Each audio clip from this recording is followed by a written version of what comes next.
Eles disseram: "Estamos ocupados demais para o seu drama, mãe. Resolva sozinha." Então eu resolvi. Refiz meu testamento sem contar a ninguém.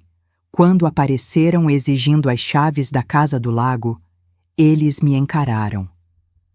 Eu estava de pé na varanda da minha casa do lago quando ouvi os carros chegando. 3 SUVs importadas levantando poeira na estrada de terra. Eram 5 horas da tarde de um dia 30 de dezembro sufocante, daqueles em que o sol de Goiás parece grudar na pele. Aos 67 anos, eu segurava uma xícara de café morno nas mãos, e meu coração batia tão forte que achei que fosse saltar pela boca. Do portão de ferro, vi meus 3 filhos descendo dos carros.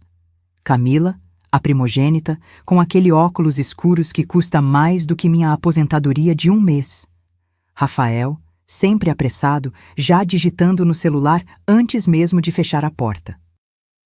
E Vicente, o caçula, que veio acompanhado da esposa Janaína, ela carregando uma bolsa de grife que eu nunca conseguiria pronunciar o nome. Eles bateram no portão. 1 vez. 2. Na terceira, Camila gritou: "Mãe, abre logo! Está trancado!" Eu não me movi. Apenas ergui a xícara até os lábios, tomei um gole e observei as expressões deles mudarem de irritação para confusão. Rafael largou o celular e apertou a campainha com força. O som ecoou pela propriedade vazia. Porque sim, a casa estava vazia. Só eu ali dentro, e eles do lado de fora. "Heloísa!"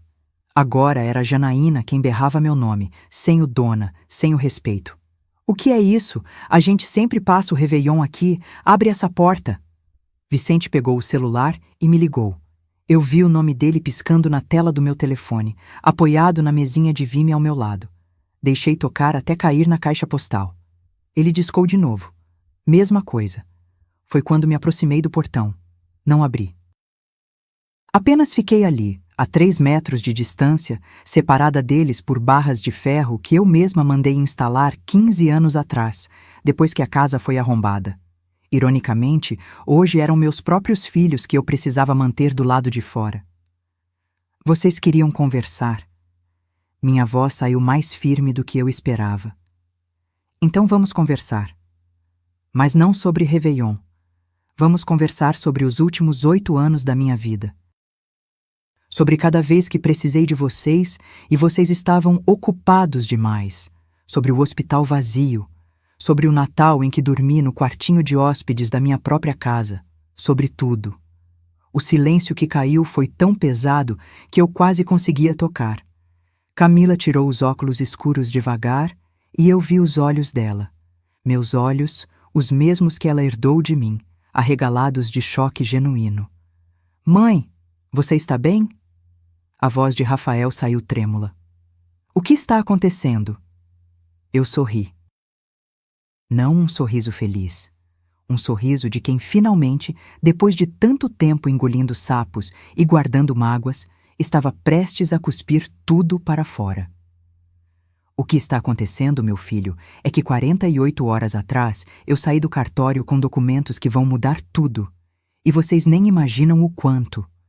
Foi quando vi a centelha de pânico nos olhos de Camila, a forma como Rafael engoliu seco, Vicente dando um passo para trás.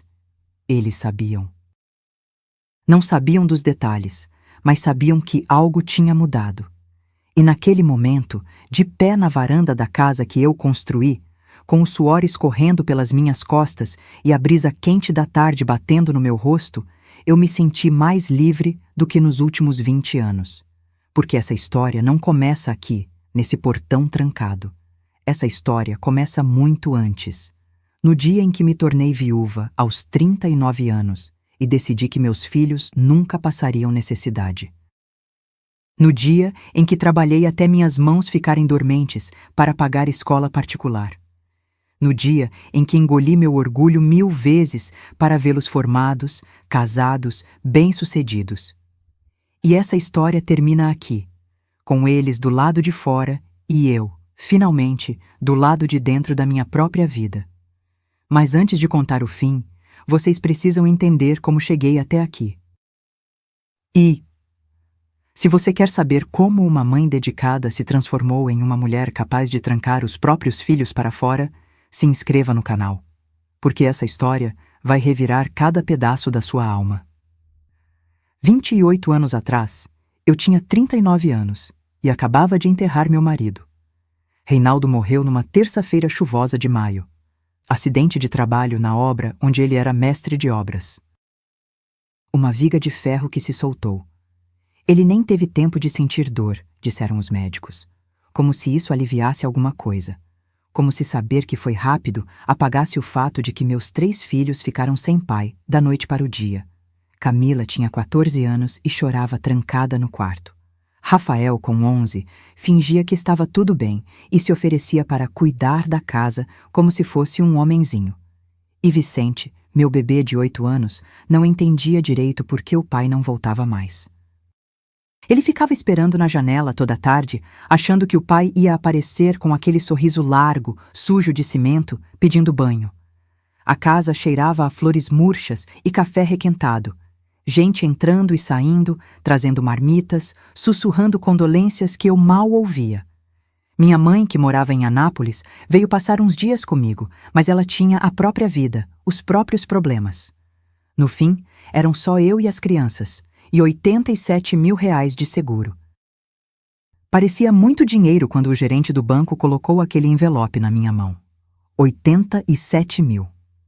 Mas quando sentei na mesa da cozinha naquela noite, com as contas todas espalhadas, vi a realidade. O apartamento ainda tinha R$34 mil de dívida. A escola das crianças, mensalidades atrasadas, plano de saúde vencido. Geladeira fazendo barulho de quem ia quebrar a qualquer momento. Chorei até não ter mais lágrimas. Depois, limpei o rosto, amarrei o cabelo e tomei uma decisão. Meus filhos não iam sentir falta de nada. Nem que eu tivesse que trabalhar 24 horas por dia. Eu era contadora formada, mas tinha parado de trabalhar quando Vicente nasceu. Reinaldo ganhava bem, dizia que eu não precisava me matar em escritório. Agora, eu precisava recomeçar do zero. Mandei currículo para todo lugar. Consegui uns bicos como freelancer, fazendo contabilidade para pequenos comércios. Ganhava por empresa, não por mês. Então aceitava quantas conseguia. Trabalhava de dia na frente do computador. À noite, quando as crianças dormiam, eu fazia bolos sob encomenda. Bolo de cenoura, de chocolate, de laranja. Aprendi a fazer naked cake assistindo vídeo no YouTube na madrugada, com o volume no mínimo para não acordar ninguém. Minha rotina era acordar às 5 da manhã para adiantar trabalho. Às 6h30, acordava as crianças, fazia café da manhã, preparava marmita. Deixava todo mundo na escola, voltava para casa e mergulhava nos balancetes e planilhas até as 2 da tarde. Buscava as crianças, ajudava com lição de casa, fazia janta. 9 da noite eu estava na cozinha, misturando farinha e açúcar, assando bolos que seriam entregues no dia seguinte. Tinha dia que minha vista embaçava de cansaço. Tinha noite que eu cochilava em pé, esperando o bolo assar. Minhas mãos ficaram ásperas, cheias de pequenos cortes de faca, queimaduras de forno. Engordei 12 quilos naquele primeiro ano porque eu comia os restos dos bolos. Não tinha tempo de fazer comida de verdade para mim. Mas funcionou. Em 3 anos, quitei o apartamento. Mais 2 anos, consegui trocar a geladeira, o fogão, comprar um carro usado. Camila entrou na faculdade de administração, faculdade particular boa, mensalidade de R$1.200 na época. Eu paguei sem pestanejar. Rafael queria fazer curso de inglês? Paguei. Vicente precisava de tênis novo porque o dele estava furado? Comprava. Nunca disse não. Nunca falei que estava difícil. Eu queria que eles tivessem o que eu não tive. Tranquilidade. Segurança. A certeza de que, mesmo sem o pai, iam ter tudo. 15 anos depois de viúva, eu tinha conseguido o impossível. Apartamento quitado, avaliado em R$280 mil. R$140 mil investidos em CDB e Tesouro Direto, dinheiro que eu juntei centavo por centavo, abrindo mão de roupa nova, de salão, de qualquer luxo. E a cereja do bolo, a casa do lago em Caldas Novas. Eu comprei aquela casa em 2015 por R$ 195 mil. Era uma casa simples, 2 quartos, varanda grande, um pedaço de terra com vista para o lago. Precisava de reforma, mas era minha, meu sonho, o lugar onde eu finalmente ia descansar depois de tanto trabalhar. Reformei aos poucos. Pintei as paredes de amarelo claro, porque amarelo me lembrava sol. Comprei móveis de madeira de demolição, rústicos, cheirando a verniz fresco. Plantei jabuticabeiras no quintal. Coloquei rede na varanda. Aquele lugar era meu refúgio, minha recompensa por tantos anos de sacrifício. E meus filhos adoravam. Camila levava as amigas. Rafael ia com a namorada da época. Vicente passava férias lá, nadando no lago, pescando com os meninos da região. Eu adorava ver a casa cheia, cheia de vida, de risadas. Só que eu não percebi quando as visitas mudaram. Quando deixou de ser, vou visitar a mãe, e virou, vou passar o fim de semana na casa do lago. Como se a casa fosse deles. Como se eu fosse apenas a zeladora. Eu não percebi quando pararam de perguntar, posso levar uns amigos? E começaram a simplesmente levar. Quando pararam de agradecer e começaram a reclamar que faltava ar-condicionado no quarto, que a TV era pequena, que a internet era lenta. Eu não percebi que no meio de toda aquela construção, de todo aquele sacrifício, eu tinha criado 3 adultos que me viam como provedora. Não como mãe, não como mulher. Apenas como a pessoa que pagava as contas e abria as portas. E quando percebi, já era tarde demais. Mas isso vocês vão descobrir na próxima parte. Os casamentos começaram quando Camila fez 29 anos. Ela conheceu Gustavo num evento corporativo. Ele era gerente de um banco grande, sempre de terno impecável, gravata combinando com o lenço do bolso. Chamava todo mundo de senhor e senhora, mesmo quem era da idade dele. Quando me conheceu, apertou minha mão com firmeza e disse, Dona Hélia, é uma honra. Eu até corrigi, pode me chamar de Heloísa. Mas ele insistiu no Dona Hélia como se fosse sinal de respeito. Na época, achei charmoso. Hoje entendo que era apenas distância. Ele nunca quis intimidade comigo, quis formalidade, porque é mais fácil pedir favor para Dona Hélia do que para Heloísa, a sogra que sacrificou tudo. O casamento foi lindo. Igreja lotada, vestido caríssimo que eu ajudei a pagar. R$ 15 mil na época. Eu quase engasguei quando Camila me mostrou o orçamento.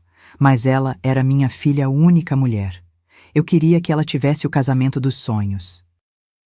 Paguei metade e não reclamei. 3 meses depois do casamento, Gustavo me ligou. Numa quinta-feira, 10 da manhã. Dona Hélia, a senhora tem um minutinho? Queria dar umas dicas sobre seus investimentos. Eu estava no meio de uma declaração de imposto de renda de um cliente, mas larguei tudo. Era meu genro, afinal. Ele veio até minha casa com uma pasta cheia de papéis, gráficos coloridos, projeções de rentabilidade. A senhora sabia que está perdendo dinheiro deixando tudo na poupança? Ele disse, apontando para números que eu mal entendia. Posso te apresentar um gerente de investimentos, amigo meu. Você pode multiplicar esse patrimônio. Parecia que ele se importava. Parecia que queria me ajudar. Mas tinha uma coisa que me incomodou. Ele sabia exatamente quanto eu tinha investido. 80 mil na época. Eu nunca tinha contado para Camila. Mas de alguma forma, ela sabia. E tinha contado para ele. Agradeci, disse que ia pensar. Ele saiu, mas deixou os papéis em cima da mesa. E uma sensação estranha no meu peito. Rafael se casou 1 ano depois, aos 30. Patrícia era dermatologista, consultório próprio na região nobre de Goiânia, cliente só com hora marcada. Tinha aquele jeito de quem cresceu com dinheiro. Falava baixo, usava joias discretas, sorria pouco. Mas era bonita, educada, parecia gostar do meu filho. O chá de panela foi na casa da mãe dela, uma mansão em condomínio fechado com portaria e segurança armado. Eu me senti deslocada entre aquelas mulheres de unha feita e cabelo escovado no meio da semana. Levei meu presente, um jogo de louças que tinha sido da minha mãe. Porcelana Schmidt, dos anos 70, com detalhes em dourado. Eram 12 pratos rasos, 12 fundos, 12 de sobremesa, travessas, sopeira. Tudo guardado em caixas há anos, embrulhado em jornal velho para não quebrar. Quando Patrícia abriu na frente de todo mundo, fez aquela cara. Sabe aquela cara de quem recebeu uma coisa que não queria, mas precisa fingir educação? Ah, que... vintage, ela disse, segurando um prato contra a luz como se estivesse procurando defeito. É bem... retrô mesmo, né? Obrigada, Heloísa. As amigas dela riram. Não uma risada maldosa, mas aquela risada de... coitada, não sabia o que dar. Uma delas disse alto: Patty, você vai ter que fazer aquele armário vintage que você viu no Pinterest. Agora tem louça para combinar. Mais risadas. Eu sorri. Apertei a bolsa no colo. Não falei nada. Mas aquilo doeu. Aquelas louças tinham atravessado gerações. Minha avó tinha comido nelas. Minha mãe serviu Natal nelas. Eu cresci vendo aqueles pratos na mesa. E para Patrícia eram só coisa de velha. Rafael nem percebeu. Estava ocupado com os amigos dele no canto da sala, rindo alto, cerveja na mão. Vicente foi o último a casar. 27 anos, apaixonado, impulsivo. Janaína trabalhava com marketing digital, vivia grudada no celular, tirando foto de tudo. Comida, roupa, sapato, até o café da manhã virava conteúdo. Ela tinha quase 100 mil seguidores no Instagram. Se achava influencer. A primeira vez que ela foi na casa do lago, ficou tirando foto de cada canto. A rede na varanda, a vista do pôr do sol, as jabuticabeiras carregadas. Postou tudo, com filtro, com legenda poética sobre conexão com a natureza. No dia seguinte, durante o almoço, ela soltou: Heloísa, você já pensou em alugar essa casa? Tipo, no Airbnb? Lugares assim estão bombando. Você ganharia uns 3, 4 mil por fim de semana fácil. Está subutilizada, parada aqui só pra gente usar de vez em quando. Subutilizada. Como se meu refúgio, meu sonho, o lugar que eu comprei para ter paz, fosse apenas um ativo parado rendendo menos do que deveria. Não quero alugar, respondi tentando manter a voz calma. Essa casa é pra família, pra gente descansar. Mas a gente nem vem sempre, ela insistiu, mexendo no celular enquanto falava, nem olhando na minha cara. Sinceramente, é desperdício. Você podia estar lucrando. Vicente não disse nada. Só deu de ombros quando olhei para ele pedindo apoio. E foi nesse momento, sentada na mesa da minha casa do lago, ouvindo minha nora dizer que eu estava desperdiçando meu próprio patrimônio, que eu deveria ter entendido. Mas eu não quis ver. Porque aceitar que meus filhos tinham se tornado pessoas interesseiras, calculistas, que me viam como investimento e não como mãe, era doloroso demais. Então, eu engoli. De novo. Como sempre. E as visitas foram ficando cada vez mais raras, só apareciam quando precisavam de alguma coisa. Ou quando queriam usar a casa do lago de graça. Mas o pior ainda estava por vir. 2 anos atrás, numa manhã de agosto, acordei com a metade do rosto dormente. Eu estava sozinha no apartamento. Tinha acabado de fazer 65 anos na semana anterior. Aniversário que passei com um bolo comprado na padaria e uma mensagem de parabéns no grupo da família que ninguém respondeu, além de emojis de coração. Levantei da cama às 7, como sempre, e quando fui escovar os dentes, percebi que minha boca estava torta. O lado esquerdo não obedecia. A escova caiu no chão. Tentei falar, socorro, e saiu uma coisa arrastada, estranha, que nem parecia minha voz. Meu braço esquerdo pesava como chumbo.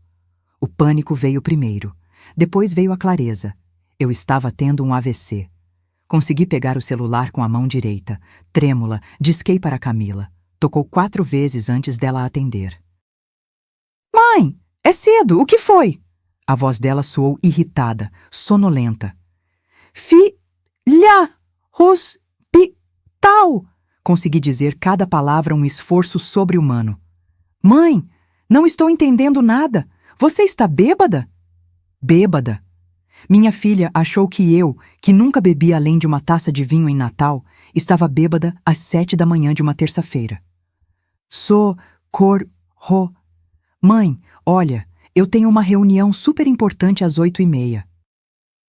É urgente mesmo? Não pode esperar até a tarde? Ou ligar para alguém? Ligar para alguém. Desliguei. Ou melhor, o celular escorregou da minha mão e caiu no chão. Tentei ligar para Rafael.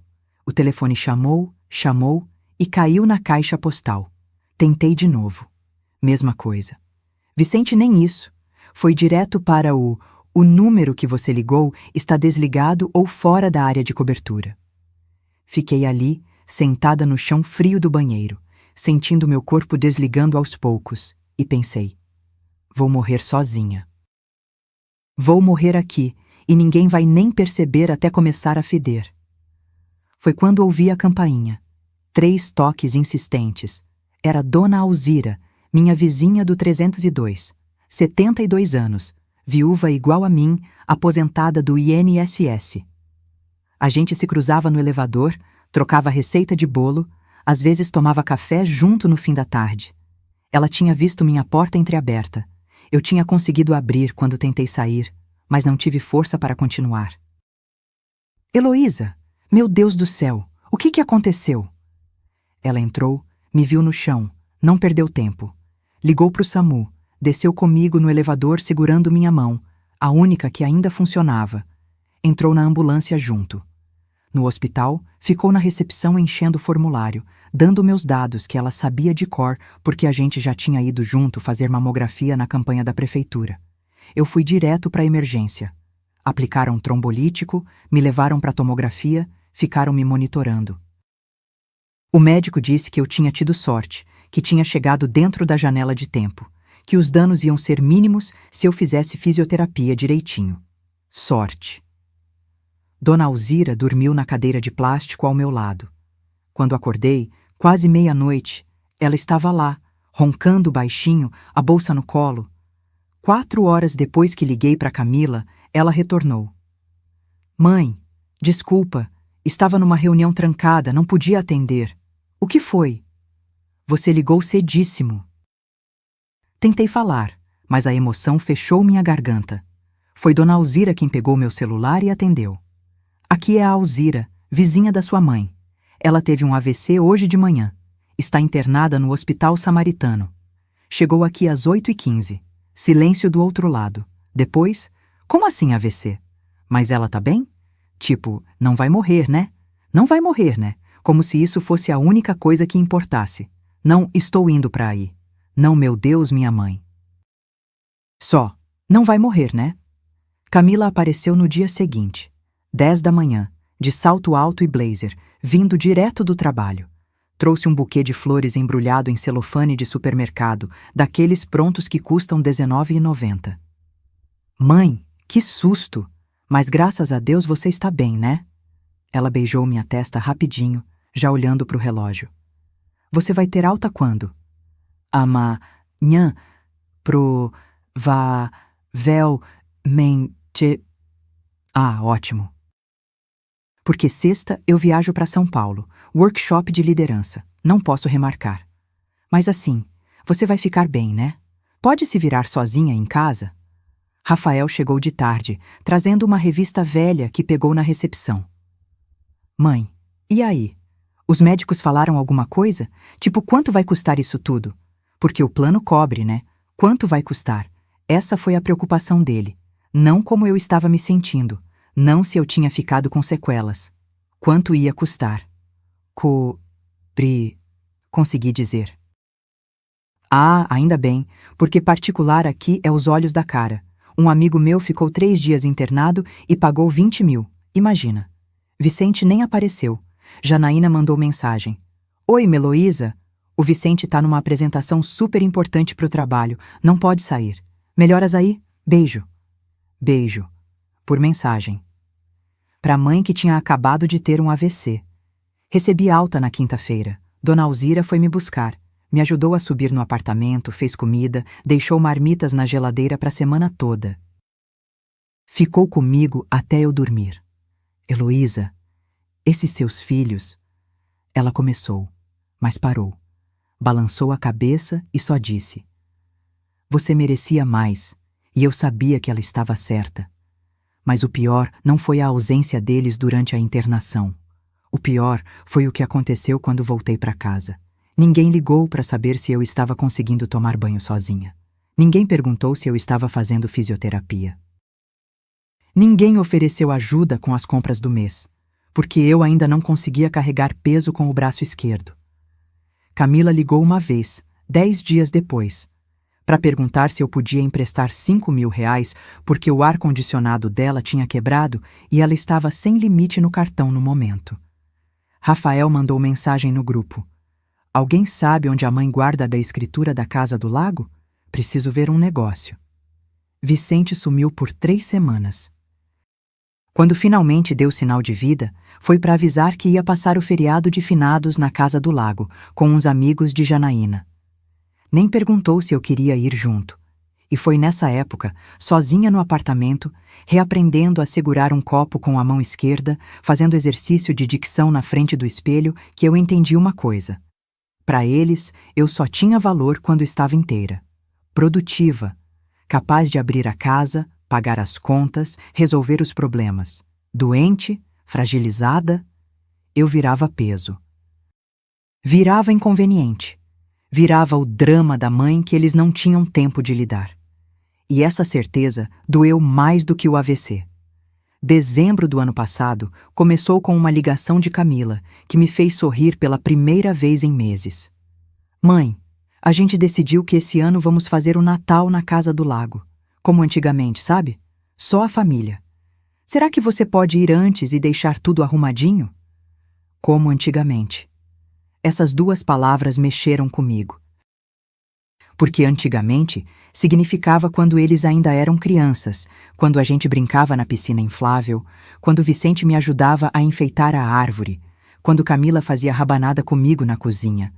Antigamente, quando eu ainda era mãe, não só a dona do imóvel.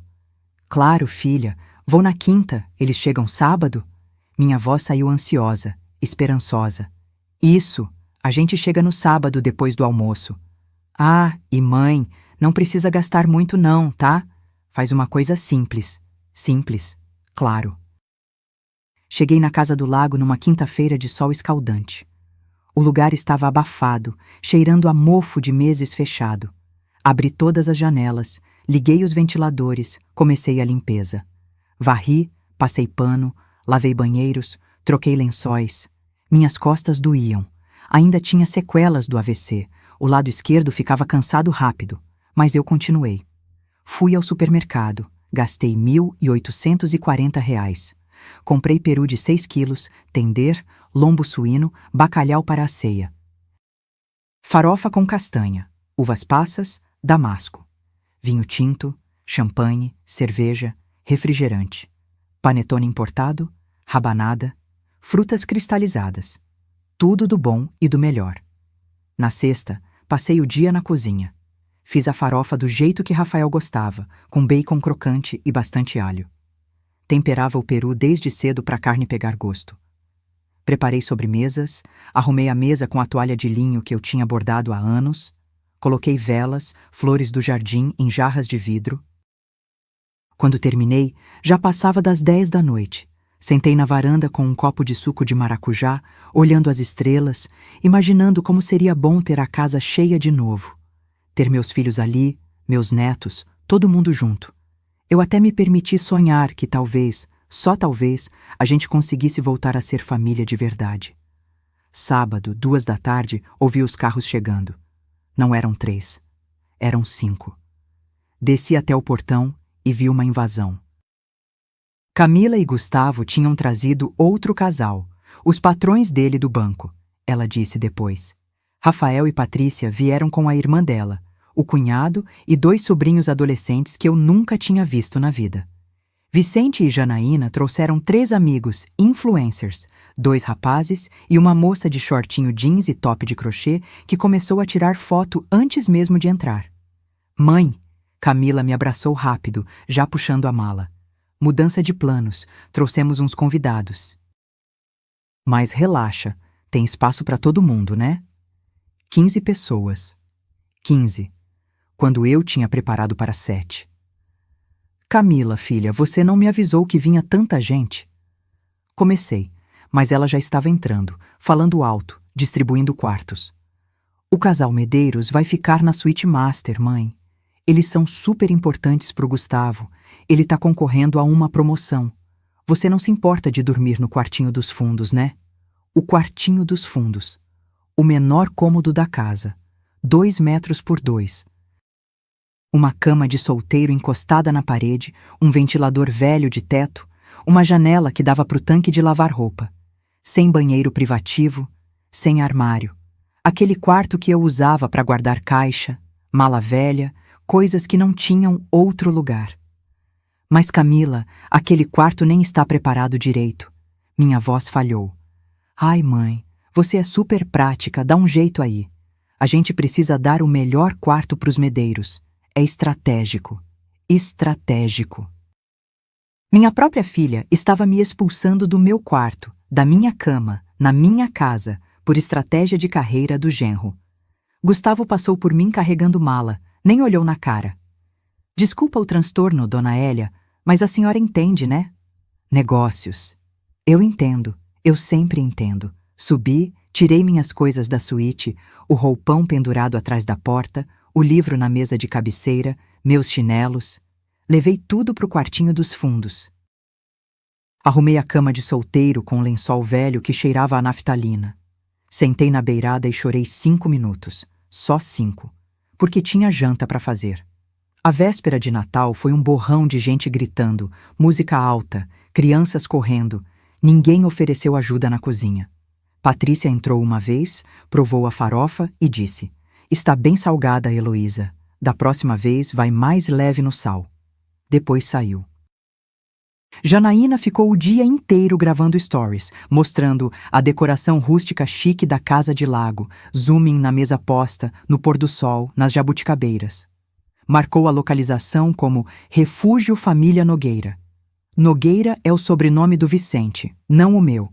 Meu sobrenome é Andrade. Servi a ceia às 9 da noite. Coloquei tudo na mesa.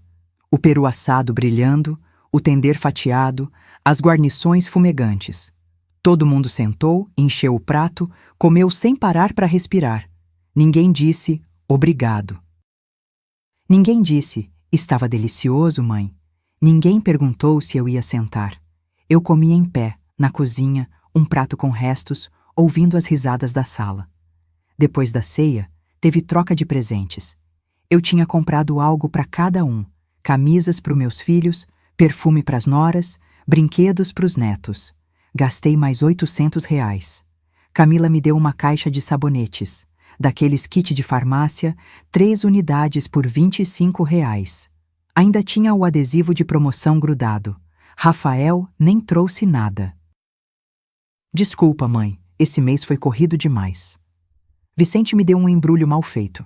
Quando abri, era uma caneca com a frase: Melhor mãe do mundo.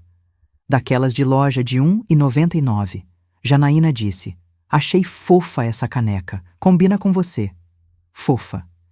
Eu tinha dado a eles a casa, a comida, o Natal inteiro. E recebi sabonete de farmácia, uma desculpa e uma caneca de loja barata. Fui dormir no quartinho dos fundos às 11h30. Ainda ouvia música, gritaria, gente pulando na piscina. Deitei naquela cama estreita, encarando o teto manchado de umidade, e uma pergunta martelou na minha cabeça. O que eu fiz de errado para merecer isso? E pela primeira vez na vida, eu não consegui encontrar resposta. Porque a verdade é que eu não fiz nada de errado. Eu fiz demais, dei demais, amei demais. E eles aprenderam que eu ia sempre estar ali, sempre disponível, sempre engolindo qualquer desrespeito. Mas tinha uma coisa que eles não sabiam. Até as pessoas mais pacientes do mundo têm um limite. E o meu estava muito, muito perto. Acordei às 6 da manhã do dia 26 com o corpo doendo. Mal tinha dormido naquela cama estreita, o colchão afundava no meio, e eu ficava escutando gente conversando até de madrugada. Levantei, calcei os chinelos e desci para a cozinha. O que vi me fez parar na porta. Parecia que tinha passado um furacão. A pia cheia de louça empilhada, restos de comida grudados nos pratos.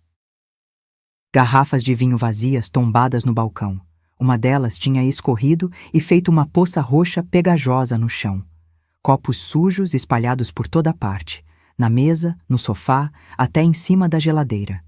O cheiro de cigarro misturado com gordura rançosa. Respirei fundo.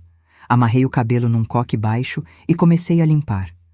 Estava na terceira pia de louça quando Vicente apareceu na porta. Cabelo despenteado, bermuda de pijama, olhos inchados de ressaca. Mãe, que barulheira é essa? Ele falou, a voz arrastada de sono. Você acordou todo mundo com essa louça batendo. Olhei para ele.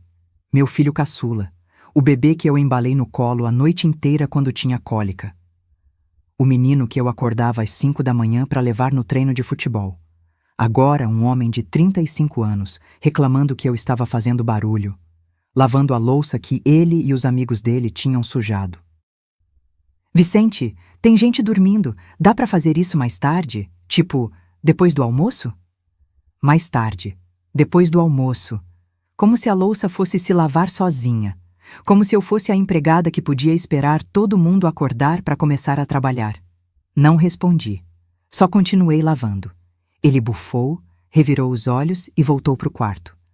Terminei a louça, limpei o chão, recolhi garrafas, joguei fora resto de comida. Quando acabei, já passava das 8h30. Minhas costas latejavam e eu estava suada, com cheiro de detergente grudado na pele. Saí para a varanda. Precisava de ar. Sentei na cadeira de balanço que eu mesma tinha lixado e envernizado, olhando o lago quieto refletindo o céu ainda meio alaranjado, e chorei. Sem fazer barulho, só as lágrimas descendo, molhando minha blusa velha de dormir. Meu celular tocou. Dona Alzira. Heloísa, tudo bem? Faz dias que não tenho notícia sua. Como está sendo o Natal? E eu desabei, contei tudo. O quartinho dos fundos, os 15 estranhos, a farofa salgada demais, a caneca de loja barata. Ela escutou em silêncio, só fazendo sons de indignação, e quando terminei, disse: Minha filha, você precisa acordar. Esses meninos não te merecem. Ficamos mais uns 10 minutos no telefone. Ela me fez rir contando sobre o gato do vizinho que tinha roubado um pedaço de tender da ceia dela. Desliguei-me sentindo um pouco melhor. Um pouco. Entrei de volta na casa devagar, pensando em fazer café. Foi quando ouvi as vozes. Vinham da sala. A porta estava entreaberta. Reconheci a voz de Camila, baixa, mas clara. Gente, sério, precisamos ter uma conversa sobre o testamento da mãe. Congelei no corredor. Meu coração deu um pulo. Rafael concordou. Ela não tá ficando mais nova, e a gente precisa garantir que as coisas fiquem organizadas. Organizadas. Principalmente a casa do lago, Camila continuou. Isso aqui vale fácil 450 mil hoje em dia. Tem que ficar dividido certinho entre nós 3. Igual. E o apartamento dela? Vicente entrou na conversa. Uns 380 mil, mais ou menos. Localização boa, 3 quartos, vaga de garagem. Eles estavam calculando o valor do meu patrimônio, enquanto eu ainda estava viva, respirando, a 40 metros deles. Sem contar os investimentos, Rafael disse. Eu dei uma olhada outro dia quando ela deixou o extrato em cima da mesa. Deve ter uns 200 mil aplicados, meu extrato. Ele tinha xeretado meus documentos particulares. Vocês acham que ela já fez testamento? A voz de Camila soou preocupada. Não sei. Gustavo, meu genro, entrou na conversa.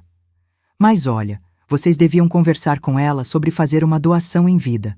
Economia absurda de imposto.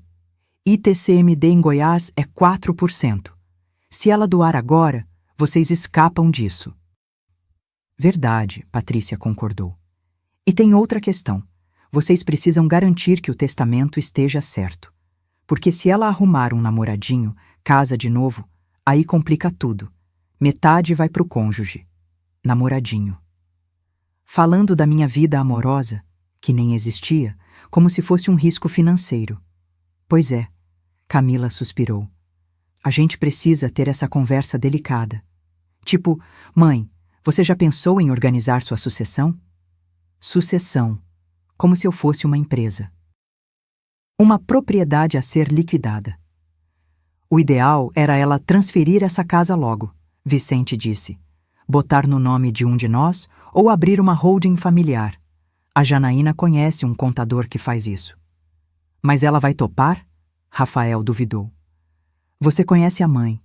Ela é apegada a essas coisas. Apegada? Como se meu apego à casa que eu comprei, que eu reformei, que eu paguei com o suor do meu trabalho, fosse algo ridículo. A gente convence, Camila disse decidida. Mostra que é pro bem dela também. Proteção patrimonial, essas coisas. Ela confia na gente. Ela confia na gente. Minhas pernas começaram a tremer. Encostei na parede do corredor, a mão tapando a boca para não sair som nenhum. Porque se eu abrisse a boca naquele momento, ia sair um grito de dor tão profundo que ia rasgar o céu. Eles não estavam preocupados comigo. Não ligaram quando tive um AVC porque estavam preocupados com a minha saúde. Ligaram porque uma mãe morta vale herança. Uma mãe viva com sequelas só dá trabalho. Vinham passar Natal na Casa do Lago não por saudade, não por amor. Vinham fazer inventário emocional, avaliar os bens, planejar a divisão. Eu era gado. Gado velho que um dia ia morrer e virar churrasco para eles. Subi as escadas, entrei no quartinho dos fundos, sentei na cama. E uma coisa quebrou dentro de mim. Não foi raiva, ainda não. Foi uma clareza gelada, cristalina. Passei 28 anos sendo mãe. 28 anos me anulando, trabalhando, pagando, sacrificando, dando tudo de mim. E criei 3 adultos que só sabiam o valor das coisas que eu tinha. Nunca o valor do que eu era. Peguei o celular. Procurei o número do Dr. Maurício, advogado que tinha feito a escritura da Casa do Lago anos atrás. Um homem sério, discreto, que atendia cliente havia mais de 20 anos. Escrevi. Dr. Maurício, preciso marcar uma consulta urgente. Vou refazer meu testamento. Quanto antes, melhor. Ele respondeu em 5 minutos. Segunda-feira, 9 horas, meu escritório. Confirmei. E ali, sentada naquela cama de solteiro, ouvindo meus filhos lá embaixo rindo de algo na televisão, eu tomei a decisão mais importante da minha vida. Eles queriam minha herança? Iam ter. Mas não do jeito que imaginavam. Não consegui ficar calada. Desci as escadas com as pernas bambas, o sangue fervendo nas veias. Eles estavam todos sentados na sala. Meus 3 filhos, os genros, as noras, espalhados pelo sofá e poltronas, alguns com café na mão, outros mexendo no celular.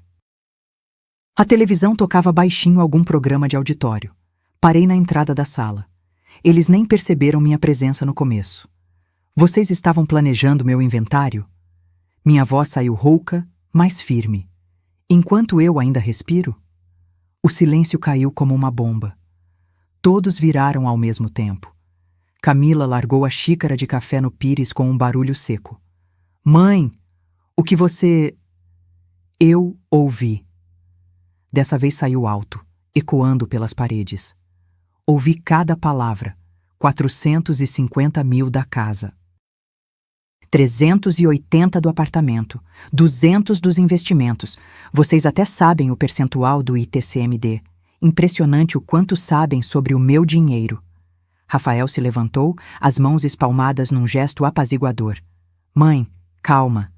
Você não entendeu o contexto. Contexto? Eu ri.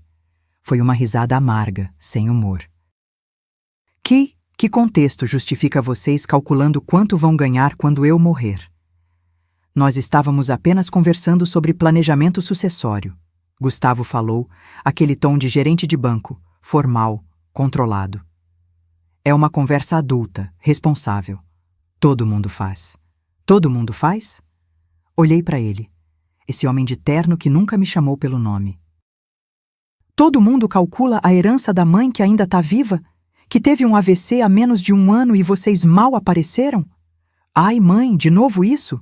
Camila revirou os olhos.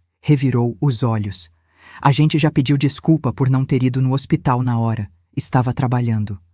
Trabalhando, repeti, cada palavra pesando na língua. Você estava em reunião. Seu irmão não atendeu o telefone. E Vicente, esse aqui, estava em apresentação importante. Mas para falar da minha herança, aí todos acham tempo. Olha, com todo respeito, dona Hélia. Patrícia entrou na conversa, cruzando as pernas, mantendo aquela postura de quem nunca perdeu a compostura.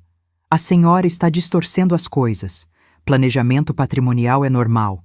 A senhora tem bens. Precisa pensar na sucessão. Meus bens? Minha voz rachou. Esses bens que vocês tanto falam, eu conquistei lavando louça de madrugada, fazendo bolo para vender, trabalhando 60 horas por semana.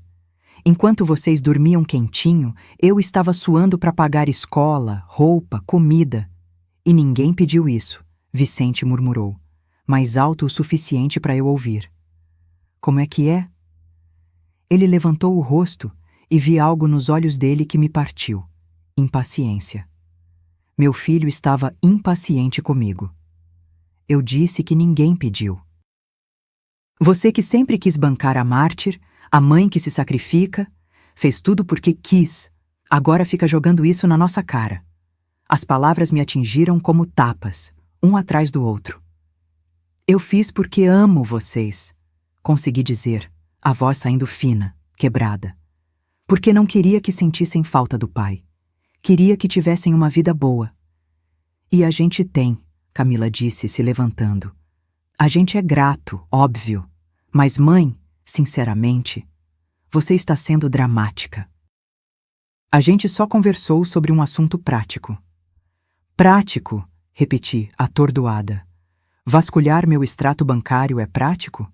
Calcular quanto vão economizar de imposto se eu DOA minha casa é prático? Eu não vasculhei nada. Rafael se defendeu. O extrato estava em cima da mesa da cozinha. Eu vi sem querer. Mentira. Meus extratos ficavam guardados numa pasta dentro da gaveta do meu quarto. Sempre ficaram. Ele tinha procurado. Vocês não têm vergonha?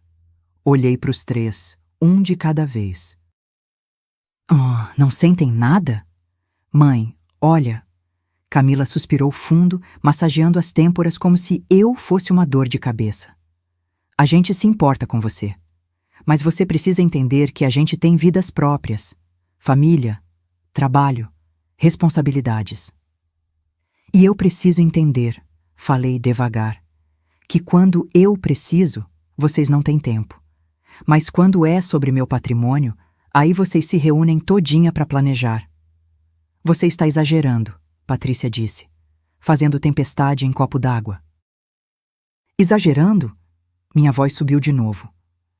Quando liguei para vocês do hospital, com metade do rosto paralisado, implorando ajuda, vocês estavam ocupados. Mas para falar de herança, nenhum de vocês está ocupado, né? A questão é... Gustavo começou, mas eu o cortei. A questão é que vocês me usam. Explodi, as lágrimas finalmente escorrendo. Usam minha casa como refúgio de fim de semana, usam meu dinheiro quando precisam, mas eu, a pessoa, a mãe, não importo. Claro que importa, Rafael disse, mas soou mecânico, automático. Então me provem. Me liguem uma vez por semana, só para saber se estou bem. Apareçam sem ser para pedir favor. Passem um domingo comigo, sem ser porque querem usar a piscina. Silêncio. Ninguém disse, a gente vai fazer isso, mãe. Ninguém prometeu nada. E foi aí que Camila soltou a frase. A frase que eu nunca vou esquecer até o dia que eu morrer. Mãe, francamente, ela pegou a bolsa, já se preparando para sair. A gente está ocupado demais para o seu drama. Você é uma mulher adulta, independente. Resolva sozinha. Resolva sozinha. Como se minha dor fosse drama. Como se meu pedido por atenção, por amor, fosse exagero. É isso? Sussurrei. É isso que vocês têm para me dizer? Olha, eu já vou indo, Vicente disse, já pegando as chaves. Segunda-feira tenho reunião cedo. E saíram. Todos saíram. Camila e Gustavo primeiro, ela sem olhar para trás. Rafael e Patrícia logo atrás, ele murmurando algo sobre deixar a mãe esfriar a cabeça. Vicente e Janaína foram os últimos, ela ainda tirando uma selfie na varanda antes de entrar no carro. Em menos de 20 minutos, a casa estava vazia. Vazia como meu peito. Fiquei ali, parada no meio da sala, cercada por copos sujos que eles nem se deram ao trabalho de levar para a pia. Almofadas jogadas no chão. A televisão ainda ligada. E entendi, com uma clareza que doeu fisicamente. Eles nunca me viram como mãe. Me viram como provedora, como propriedade, como recurso. E agora que eu estava mais velha, mais frágil, menos útil, eu virava inconveniente. Drama, peso. Sentei no sofá. Peguei aquela caneca ridícula de melhor mãe do mundo que Vicente tinha me dado e joguei na parede com toda a força que tinha. O barulho da porcelana se estilhaçando foi o som mais libertador que já ouvi na vida. Passei 3 dias sozinha naquela casa. 3 dias sem comer direito. Só café requentado e biscoito cream cracker que encontrei no armário. Andava de um cômodo para o outro como fantasma, sem rumo, sem propósito. Olhava para o lago e não via beleza nenhuma. Só água parada refletindo um céu vazio. Na segunda noite, abri uma garrafa de vinho que tinha sobrado do Natal. Vinho caro que Gustavo tinha levado para impressionar os medeiros. Sentei na varanda e bebi direto da garrafa. Não porque gosto de beber, nunca gostei, mas porque queria sentir alguma coisa além daquela dor surda no peito. Liguei para Dona Alzira bêbada, chorando. Alzira, eu criei monstros, soluçava. Meus filhos são monstros e a culpa é minha. A culpa não é sua, Heloísa, ela disse, firme. Você deu amor. Eles escolheram o que fazer com isso. Mas eu devia ter ensinado melhor. Devia ter colocado limites. Devia ter... Chega, ela me cortou. Chega de devia. Você fez o melhor que podia. Agora tem que decidir o que vai fazer daqui para frente. Desliguei e continuei bebendo até apagar no sofá. No terceiro dia, acordei às 11 da manhã, com dor de cabeça latejante e a boca seca. Levantei cambaleante, fui até o banheiro. Olhei no espelho. Uma mulher de 67 anos me encarava de volta. Cabelo desgrenhado, grisalho nas raízes porque fazia meses que não ia ao salão. Olheiras fundas, roxas, rugas que pareciam ter se aprofundado da noite pro dia. Blusa amarrotada, manchada de vinho. Quem é você? Sussurrei pro reflexo. E pela primeira vez em 3 dias, senti algo além de tristeza. Senti raiva. Não uma raiva explosiva, gritada. Uma raiva fria, calculada. A raiva de quem foi usada, descartada, humilhada. E que não ia mais aceitar isso. Tomei banho. Demorei 40 minutos embaixo do chuveiro, esfregando a pele até ficar vermelha, lavando o cabelo 3 vezes. Quando saí, me vesti com calça jeans e blusa branca limpa. Prendi o cabelo num rabo de cavalo apertado. Passei batom, um vermelho escuro que tinha comprado há anos e nunca tinha tido coragem de usar. Me olhei no espelho de novo. Ainda era a mesma mulher, mas diferente. Nos olhos tinha determinação onde antes só existia resignação. Liguei para o Dr. Maurício. Segunda-feira às 9, confirmado? Perguntei. Confirmado, dona Heloísa. Pode me adiantar o assunto? Testamento. Quero refazer completamente. E quero que seja blindado juridicamente, sem brechas para contestação. Silêncio do outro lado. Depois, entendi. Vou preparar os documentos. Mas a senhora tem certeza? Mudanças em testamento geralmente... Tenho certeza absoluta, cortei. Pela primeira vez em anos, tenho certeza de alguma coisa. Ele chegou no domingo à tarde, dirigindo 4 horas desde Goiânia até a casa do lago. Homem de 50 e poucos anos, óculos de aro fino, pasta de couro surrada debaixo do braço. Conhecia ele desde que comprei a casa, tinha feito toda a parte burocrática. Sentamos na varanda. Servi café. Ele tirou blocos de anotação, canetas, uma pasta cheia de formulários. Me conte tudo, disse simplesmente. E eu contei. 4 horas de conversa. Ele anotava tudo, fazia perguntas pontuais, nunca me interrompeu. Quando terminei, já escurecia. O céu estava alaranjado, nuvens esticadas como algodão doce. A senhora entende que isso vai causar impacto? Ele perguntou. Seus filhos vão se sentir traídos? Completei. Injustiçados? Bom, agora eles vão saber como eu me senti. Ele assentiu devagar. Tudo bem. Então vamos fazer o seguinte. E começou a explicar minhas opções. Descobri que eu tinha poder. Mais poder do que imaginava. Aquele patrimônio era meu, conquistado com meu trabalho. E eu podia fazer o que quisesse com ele. Podia doar tudo para a caridade. Podia vender e viajar o mundo. Podia deixar para quem eu decidisse. A lei brasileira garantia que os filhos tinham direito a 50% da herança, a legítima. Mas os outros 50%, esses eram totalmente meus. E mesmo dentro da legítima, eu podia especificar como seria dividido. Então é isso, disse, depois de muito pensar. Quero fazer o seguinte. E expliquei meu plano. Dr. Maurício não piscou. Só anotou tudo, meticulosamente. Quando terminei, ele tirou os óculos, limpou as lentes com a ponta da camisa. A senhora está fazendo a coisa certa para a senhora, disse. E isso é o que importa.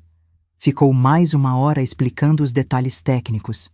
Como funcionava o inventário, o que era irrevogável, o que podia ser contestado.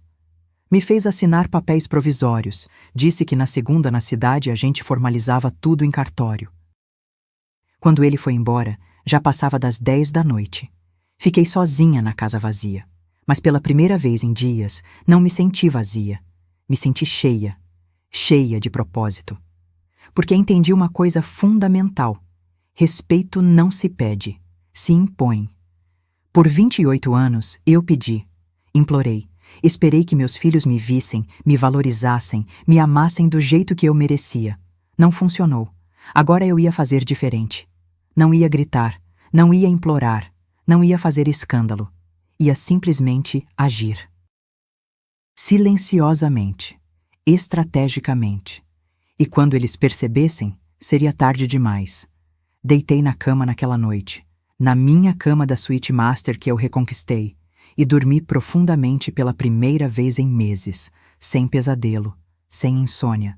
Dormi com a paz de quem finalmente tomou as rédeas da própria vida, e acordei pronta para a guerra. Segunda-feira, 9 da manhã, eu estava sentada na sala do Dr. Maurício. Escritório pequeno, cheiro de papel velho e café forte, estante cheia de códigos jurídicos com lombada desgastada. Ele colocou 3 vias do testamento na minha frente.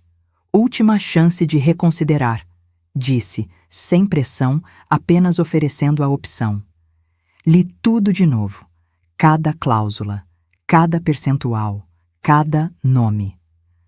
Não vou reconsiderar, assinei a primeira via. Mas antes de registrar, quero fazer um teste. Ele arqueou a sobrancelha. Que tipo de teste? Quero ter certeza absoluta de que estou fazendo a coisa certa. Então vou fingir que estou mal. Vou mandar mensagem para os meus filhos dizendo que estou passando mal, com medo. Vou ver se eles aparecem. E se aparecerem? Fiquei em silêncio. Porque, no fundo, uma parte de mim ainda tinha esperança. Ainda acreditava que talvez, só talvez, eles se importassem. Se aparecerem, falei devagar, a gente rasga esse testamento e eu dou uma segunda chance para eles. Doutor. Maurício assentiu. Então guardo os documentos por enquanto. Me avise o resultado. Voltei para casa, pro apartamento em Goiânia, no fim da tarde. Cidade barulhenta, cheia de gente apressada, buzinas, calor de asfalto. Entrei no elevador junto com 3 vizinhos que nem olharam na minha cara, todo mundo vidrado no celular. No dia seguinte, quarta-feira de manhã, às 8h15, mandei mensagem no grupo da família. Meus dedos tremiam digitando. Estou me sentindo muito mal. Acho que é o coração. Está apertando. Falta de ar. Estou com medo. Esperei. Camila visualizou em 2 minutos. Não respondeu. Esperei mais. 15 minutos depois, Rafael respondeu. Mãe, já foi no médico? Não consigo dirigir. Estou tonta demais. Chama um Uber até o pronto-socorro. Sai uns 25, 30 reais daqui até o Samaritano. 25 reais. Meu filho estava calculando o preço do Uber, enquanto eu dizia que achava que estava tendo um problema no coração. Vicente demorou 1 hora para responder. Mãe, não sei se é o momento, mas a Janaína queria confirmar se podemos usar a Casa do Lago no feriado de Páscoa.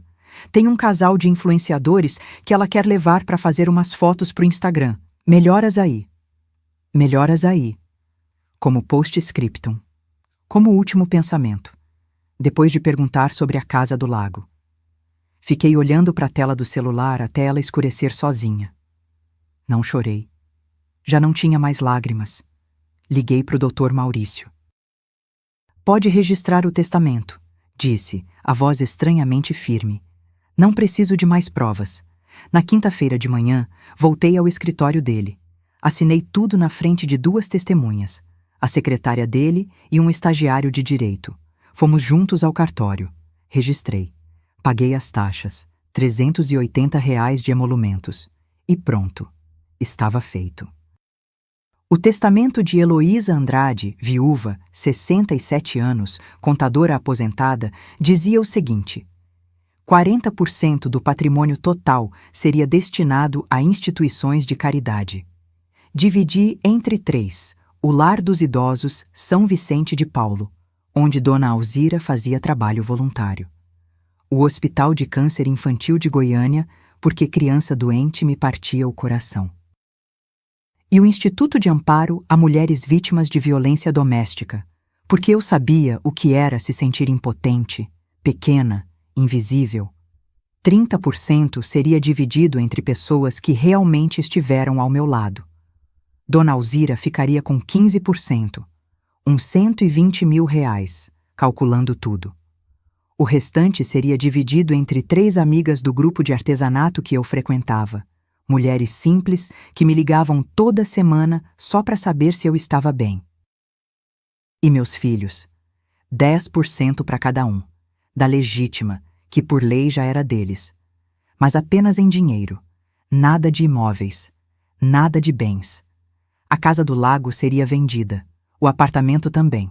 O dinheiro dos 2 seria somado aos investimentos, tudo convertido em valor líquido e então dividido conforme as porcentagens. Cada filho receberia aproximadamente R$ 70 mil. Não era pouco. Mas também não era o suficiente para viver de renda. Não era o suficiente para parar de trabalhar. Não era o patrimônio de R$ 500 mil que eles estavam calculando na sala naquele dia 26 de dezembro. Eles vão contestar? Perguntei ao Dr. Maurício quando saímos do cartório. Podem tentar, ele disse colocando os óculos escuros contra o sol forte do meio-dia. Mas a senhora está em perfeito juízo.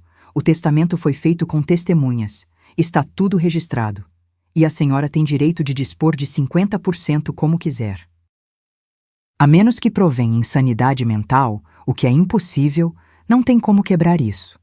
Parei na calçada. Goiânia fervilhando ao redor, carros passando, gente correndo pro almoço, e pela primeira vez em meses, sorri de verdade. Sabe o que é engraçado? Falei. Durante 28 anos, construí tudo pensando neles. Cada centavo economizado era para os meus filhos terem futuro. E agora, pela primeira vez na vida, estou construindo algo só para mim. Minha paz, minha dignidade. Não é vingança? Ele perguntou direto. Pensei antes de responder. Não. Vingança seria tirar tudo, deixar eles sem nada. Mas não sou assim.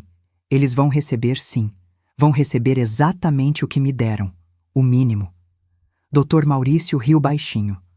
A senhora é mais forte do que imagina, dona Heloísa. Voltei para casa com os documentos guardados numa pasta dentro da bolsa. Testamento registrado. irrevogável a menos que eu decidisse mudar. Meus filhos não sabiam de nada. E não iam saber. Não ainda. Porque a melhor vingança não é servida fria.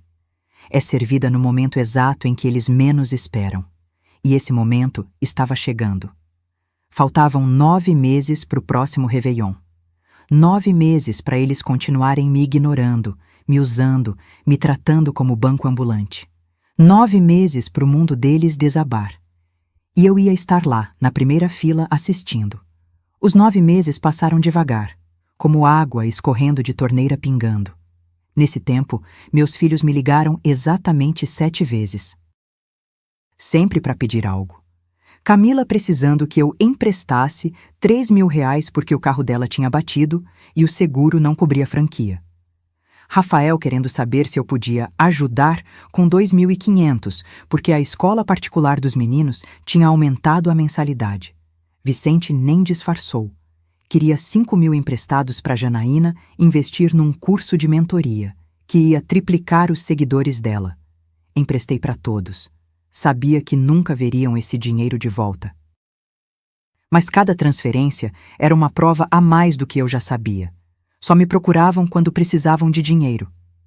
No meu aniversário de 68 anos, em agosto, recebi 3 mensagens, todas escritas no automático. Parabéns, mãe, muita saúde e paz, beijo. Nenhum telefonema, nenhuma visita. Passei o aniversário com Dona Alzira. Ela fez bolo de chocolate com brigadeiro, meu preferido. Cantamos parabéns só nós duas, desafinadas, rindo feito meninas bobas. Você está diferente, ela disse, me estudando. Mais leve. E era verdade. Desde que assinei o testamento, uma paz estranha tinha se instalado em mim. Como se tivesse largado um peso de 20 quilos nas costas. Dezembro chegou quente. Goiânia estava insuportável, 42 graus à sombra, asfalto derretendo. No dia 15, Camila me ligou. Mãe, a gente vai passar o Réveillon na casa do lago de novo. Pode deixar as chaves com o caseiro como sempre. Nem perguntou se eu ia. Só avisou. Como se a casa fosse hotel e eu, a gerente. Na verdade, não vai dar, respondi. Calma. Como assim não vai dar? A casa vai estar ocupada. Ocupada por quem? A voz dela subiu de tom. É tradição nossa, mãe. Sempre passamos lá. Vai estar ocupada por mim. E por pessoas que realmente se importam comigo. Silêncio tenso. Depois. Você está fazendo birra porque a gente não te deu atenção? É isso? Meu Deus, que infantilidade. Não é birra, Camila. É escolha. Eu escolhi passar o Réveillon com quem me valoriza. A gente valoriza você, ela gritou. Só porque não ficamos grudados em você 24 horas, não significa que... Quando foi a última vez que você me ligou sem ser para pedir dinheiro? Cortei, ainda calma. Consegue lembrar? Ela desligou na minha cara. 5 minutos depois, Rafael me ligou. Mãe, a Camila disse que você não vai deixar a gente usar a casa. Isso é sério? Seríssimo. Mas a gente sempre passa lá. Ele estava indignado. Você não pode simplesmente... Posso sim. É minha casa, Rafael. Minha escritura, meu nome, meu dinheiro que comprou. Nossa, que mesquinharia. Ele bufou. Tá bom. Você quer atenção? É isso? Então tá. A gente passa o Réveillon aí com você. Satisfeita? Atenção por obrigação, como presente envenenado. Não quero que venham por obrigação. Quero que fiquem em casa. E desliguei. Vicente tentou me convencer por mensagem. Mãe, a Janaína já postou que a gente vai passar lá. Vai ficar feio se cancelar agora. Pelo menos deixa a gente ir. Não respondi. No dia 28, peguei a estrada. Fui sozinha dessa vez, dirigindo os 250 quilômetros com calma. Música sertaneja no rádio, paisagem de cerrado passando pela janela. Cheguei na casa do lago ao entardecer. O lugar estava silencioso, cheirando a sol quente e terra seca. Abri todas as janelas, liguei os ventiladores. Arrumei o quarto, coloquei roupa de cama limpa. Comprei só o essencial no mercado. Arroz, feijão, umas carnes, salada. Nada de ceia elaborada. Nada de peru de 6 quilos. No dia 29, Dona Alzira chegou com o neto dela, Pedrinho, um rapaz de 23 anos, educado, que me ajudou a carregar umas cadeiras para a varanda. Vieram também 3 amigas do artesanato, Marieta, Zélia e Íris. Mulheres simples, trabalhadoras, que me conheciam de verdade. Fizemos uma janta simples. Macarronada, salada, torta de frango. Conversamos até tarde, rindo de bobagens, lembrando histórias engraçadas. Dormi cedo, tranquila. No dia 30, às 5 da tarde, ouvi os carros chegando. Me arrumei, calcei sandália rasteira, vesti um vestido florido que tinha comprado semana passada. Amarelo com flores laranjas, alegre, bonito. Prendi o cabelo com uma presilha de madeira. Passei batom. Desci para a varanda com uma xícara de café nas mãos e esperei. Eles bateram no portão. Gritaram. Tocaram a campainha sem parar. Foi quando me aproximei. Devagar, segura. Mãe! Camila estava vermelha de calor e raiva. Abre isso agora! Vocês queriam conversar? Minha voz saiu serena. Então vamos conversar. Sobre o quê? Rafael estava suado, irritado. Abre logo, está um forno aqui fora. Vamos conversar sobre respeito, sobre os últimos 8 anos, sobre cada vez que precisei de vocês e vocês estavam ocupados, sobre o AVC que vocês mal ligaram, sobre o Natal que dormi no quartinho de hóspedes da minha própria casa, sobre vocês planejando meu inventário enquanto eu ainda respiro. O silêncio foi absoluto. Até o vento pareceu parar. Você ouviu aquilo? Camila ficou pálida. Cada palavra. 450 mil da casa, 380 do apartamento, 200 dos investimentos. Impressionante a memória de vocês para números do meu patrimônio. Mãe, a gente pode explicar. Rafael começou. Não precisa. Levantei a mão, porque eu também fiz meus planos. Tirei um envelope da bolsa. Abri devagar. Mostrei o documento pela janela da varanda, longe o suficiente para não conseguirem pegar, perto o suficiente para lerem o título. Testamento. 48 horas depois daquele Natal, eu saí do cartório com isso aqui. Testamento novo, registrado, irrevogável. O que você fez? A voz de Camila saiu fina, assustada. O que vocês me ensinaram a fazer? Resolvi sozinha. 40% vai para caridade, 30% para quem realmente esteve ao meu lado. E vocês? 10% cada um, em dinheiro. Nada de casas, nada de imóveis. Uns 70 mil reais para cada um, mais ou menos. O suficiente para saber que não esqueci de vocês, mas longe, muito longe dos 500 mil que vocês estavam calculando. Você não pode fazer isso, Gustavo gritou segurando nas grades do portão. A gente é sua família. Família aparece quando a gente precisa. Família liga para saber se está tudo bem. Família não calcula a herança enquanto a mãe ainda está viva. Mãe, por favor. Vicente estava chorando. A gente errou, tá? Mas não faz isso. Somos seus filhos. Eu sei, e pela primeira vez, minha voz rachou. Sei que são meus filhos. Eu gerei vocês, criei, amei mais que tudo. Mas vocês me transformaram em banco, em propriedade, em inconveniente. E eu não aceito mais isso. A gente vai mudar, Rafael implorava. Juro, mãe, a gente vai ser melhor. Talvez vocês sejam. Mas isso aqui, apontei para o documento, já está feito. E vai continuar assim. Não é vingança, é consequência. Vocês me ensinaram que amor tem prazo de validade e vem com juros. Eu só aprendi a lição. Entrei na casa, fechei a janela, tranquei a porta. Do lado de fora, ouvi soluços, gritos abafados. O som de carros dando partida, rodas levantando poeira. E silêncio. Voltei para a varanda dos fundos, onde meus amigos de verdade me esperavam. Dona Alzira me abraçou sem dizer nada. Naquela noite, contagem regressiva para meia-noite, ergui minha taça de champanhe barata e brinquei com as pessoas que realmente me amavam. E pela primeira vez em anos, o Réveillon teve gosto de recomeço. Um ano se passou desde aquele Réveillon. Hoje tenho 68 anos. Cabelo grisalho que não escondo mais, cortado num curto moderno que Dona Alzira disse que me deixou 10 anos mais jovem. Emagreci 7 quilos. Não de tristeza, mas porque comecei a caminhar toda manhã na praça cívica com o grupo da terceira idade. Aprendi crochê. Estou lendo os livros que sempre quis ler, mas nunca tive tempo. E pela primeira vez em quase 3 décadas, estou em paz. Os primeiros meses depois daquele dia foram difíceis. Camila tentou me processar, contratou advogado, entrou com pedido de interdição alegando que eu estava senil, incapaz de tomar decisões. A juíza pediu avaliação psiquiátrica.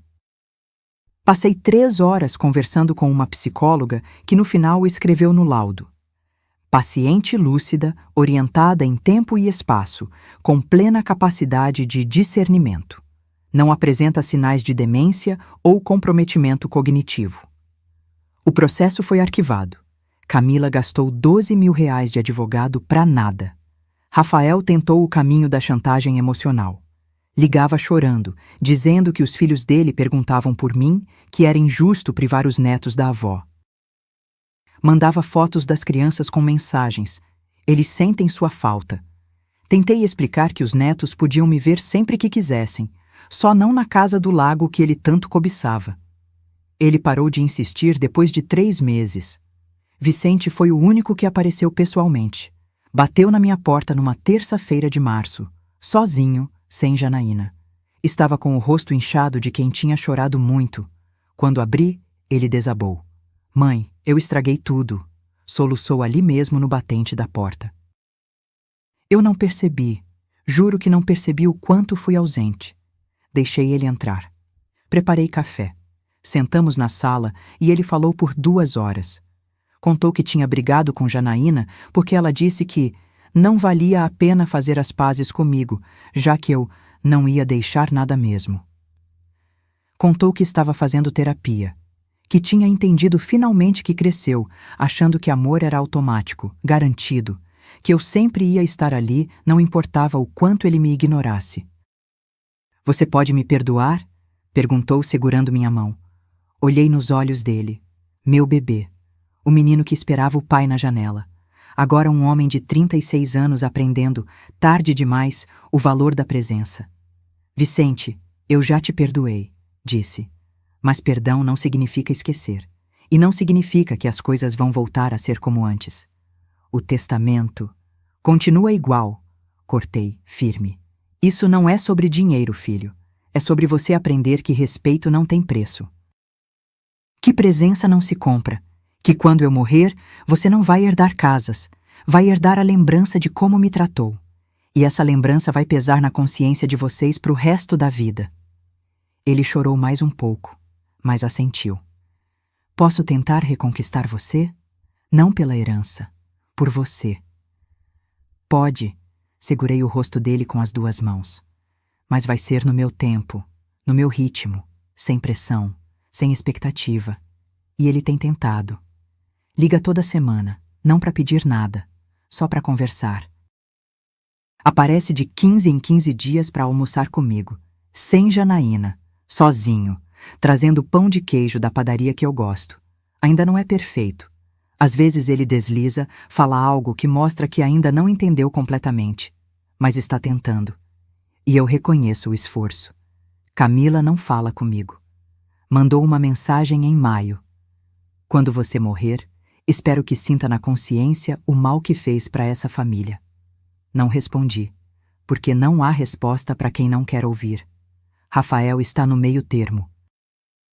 Não liga, não aparece, mas também não me bloqueou. Manda mensagem de Feliz Páscoa e Feliz Dia das Mães. Mensagens vazias, protocolares. Acho que ele ainda espera que eu mude de ideia. Não vou mudar. Os netos eu vejo uma vez por mês. Marquei uma tarde específica, segunda a sábado de cada mês, 2 às 5 da tarde, no shopping. Tomo sorvete com eles, levo pro cinema, compro presente pequeno. Eles não sabem de nada. Não sabem de testamento, de briga, de mágoa. Para eles, sou só a avó Hélia que aparece uma vez por mês e enche eles de carinho.